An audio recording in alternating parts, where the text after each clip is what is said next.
ಪುಂಗಾಜಿಗೆ ಐತಲ್ಲ 2 ಲಕ್ಷಕ್ಕಿಂತ ಹೆಚ್ಚು ಜನ ಫಾಲೋ ಮಾಡ್ತಾ ಇದ್ದಾರೆ. ಆ ಫಾಲೋ ಮಾಡೋ ಜನಕ್ಕೆ ನಾನು ಹೇಳೋದು ಏನು ಅಂದರೆ, ನಿಮಗೆಲ್ಲ ನೋಡಿದ್ರೆ ಐತಲ್ಲ ನನಗೆ ಅಯ್ಯೋ ಪಾಪ ಅನಿಸುತ್ತೆ. ನೀವು ಐತಲ್ಲ ಈ ಮನುಷ್ಯನಿಗೆ ಏನಂತ ಫಾಲೋ ಮಾಡ್ತಾ ಇದ್ದೀರಾ? ಇವನಿಗೈತಲ್ಲ ಒಂದು ದೇಶದ ಸಂವಿಧಾನ ಅಂದರೆ ಗೊತ್ತಿಲ್ಲ. ಇವನಿಗೈತಲ್ಲ ಇವನು ನಿಜವಾದ ಹಿಂದೂ ಸಪೋರ್ಟರ್ ಕೂಡ ಅಲ್ಲ.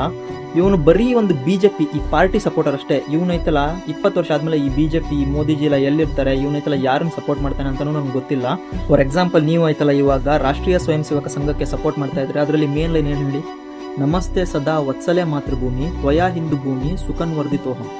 ಇವಾಗ ಇದ್ರ ಮೀನಿಂಗ್ ನಿಮಗೆ ಗೊತ್ತಿದ್ರೆ ಆಯ್ತಲ್ಲ, ಏನು ಹೇಳಿ? ಅದರಲ್ಲಿ ಯಾವುದೇ ಪಾರ್ಟಿ ಮೆನ್ಷನ್ ಮಾಡ್ತಾ ಇಲ್ಲ. ಹಿಂದೂಗಳು ಇರುವ ಭೂಮಿ ಬಗ್ಗೆ ಹೇಳ್ತಾ ಇದ್ದಾರೆ. ಹಿಂದೂಗಳಿರೋ ಭೂಮಿ ಯಾವುದು? ಭಾರತ.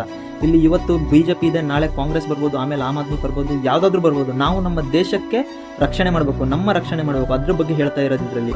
ನೀವು ಹೋಗ್ಬಿಟ್ಟು ಯಾವುದೇ BJP ಪಾರ್ಟಿಗೆ ಐತಲ್ಲ ಸಪೋರ್ಟ್ ಮಾಡಿ ಅಂತ ನಿಮ್ಗೆ ಹೇಳ್ತಾ ಇಲ್ಲ. ಮತ್ತೆ ಇಂಥ ಪುಂಗಾಜಿಗಳಿಗೆ ಐತಲ್ಲ ಫಾಲೋ ಮಾಡಿ ಅಂತ ಎಲ್ಲೂ ಹೇಳ್ತಾ ಇಲ್ಲ ಇದರಲ್ಲಿ. ಓಕೆ, ಒಂದು ಪ್ರಜಾಪ್ರಭುತ್ವ ರಾಷ್ಟ್ರದಲ್ಲಿ ಒಂದು ಮಂತ್ರಿಯ ರೆಸಿಗ್ನೇಷನ್ ಕೇಳ್ತಾ ಇದ್ದಾರೆ. ಅದು ಹೆಂಗೆ ಕೊಡ್ತಾರೆ ಅಂತ ಐತಲ್ಲ ಇವ್ನು ಕೇಳಿದ್ದ. ಹೇಳಿ, ಇವಾಗ ನಡೀತಿರೋ ಈ ಪ್ರೊಟೆಸ್ಟ್ ನಲ್ಲಿ ಅವ್ರು ಕೇಳ್ತಿರೋದೇನು? Direct resignation of a minister in a democratic country. Why should a government even listen to them? ನೋಡಿ ಹಿಂಗೆ ಕೊಟ್ಟಿದ್ದಾರೆ. I am resigning from my post as education minister. It is for personal reasons. I thank everyone for the opportunity. ಸ್ಟೋರಿನೂ ನೀವು ನೋಡ್ಬೋದು. ಇವಾಗ